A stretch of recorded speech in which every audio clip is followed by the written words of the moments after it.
Menko Marves Luhut Binsar Panjaitan mengaku takjub dengan perkembangan food estate di Kabupaten Humbang Hasundutan, Sumatera Utara yang digarap bersama Cina.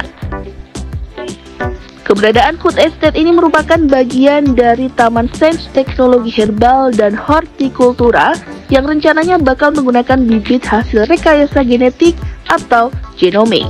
Rekayasa genetik ini dilakukan Beijing Genomic Institute asal Cina bekerja sama dengan institusi dalam negeri seperti IPB dan BRIN. Bibit tanaman yang dihasilkan dari rekayasa genetik ini disebut bisa mempercepat masa panen dan meningkatkan produksi, serta kualitas yang dihasilkan pun bisa seragam.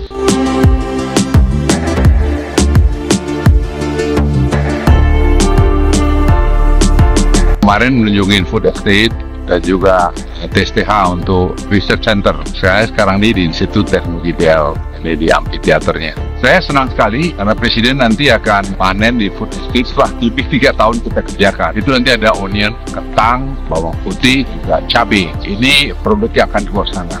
Nah, tapi yang menarik adalah ternyata tidak punya bibit-bibit yang baik lagi gitu. Sehingga waktu kami membuat TSTH Research Center itu 3 tahun lalu, sekarang sudah mulai bekerja sama dengan Beijing Genomic Institute, ada juga kolaborasi dengan IPB, juga dengan BRIN. Itu saya kira mereka sudah mulai mengenom. Jadi kemarin ditunjukkan sama saya kentang yang mereka pengen bibitnya itu dibikin uniform dan kemudian yieldnya lebih bagus. Nah, begitu juga dengan cabai, bawang. Nanti bawang cabai itu akan dibikin misalnya setiap 2 minggu akan ada yang di harvest gitu, dipanen. Dengan demikian petani akan menikmati nilai tambah yang lebih bagus. Kemudian bibitnya, karena dapat bibit itu juga akan membuat lebih baik lagi. Sehingga nanti kerjasama dengan berbagai universitas yang sedang kita rancang dengan Bigfoot akan ada nanti kita genom dari daerah-daerah juga. Mulai hasilnya kita akan lihat bulan-bulan Mei tahun depan sudah mulai ada genom hasil untuk kentang, untuk bawang dan seterusnya.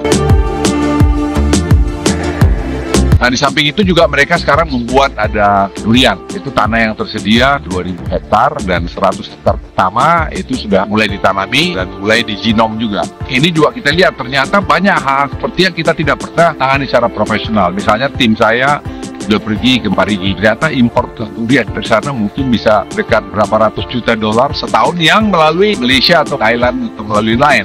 Sekarang kita buat logistiknya langsung aja ke yang impor dari Tiongkok. Karena Tiongkok tujuan utama, Tiongkok itu mengimpor hampir 7-8 miliar dolar setahun durian. Jadi kalau satu daerah itu ekspor 100 atau 200 juta dolar dengan penduduk yang jumlah kecil, itu kan sama dengan 3 triliun.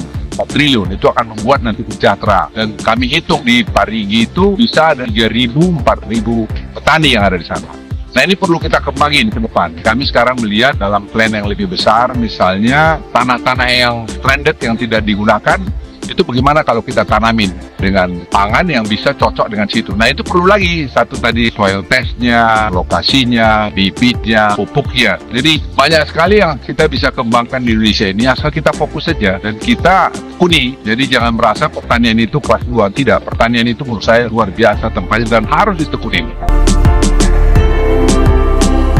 Petani kan semua kemarin saya tanya mereka, kalian senang nggak? Sangat senang Pak gitu. Karena mereka sudah menikmati ya, memang harus ada pendampingan dan pendampingan itu ya kita lakukan dan anak-anak dari Institut Teknologi DL itu ya di sana membantu mereka. Awal-awal banyak orang cerita ini bilik si ini si itu, ya miliknya rakyat itu yang diberikan Presiden, tiap kakak itu 2 hektar. Itulah yang mereka tata sehingga hidup mereka sekarang menjadi lebih baik. Dan dulu Tapanuli ini, Batak ini adalah peta kemiskinan. Sekarang kelihatan sekali sangat berkembang dengan baik. Saya kira itu langkah-langkah yang bagus dan saya senang sekali kelihatan progres setelah 3 tahun kita kerjakan. Dan saya berharap dalam 2 tahun ke depan ini akan tambah baik lagi.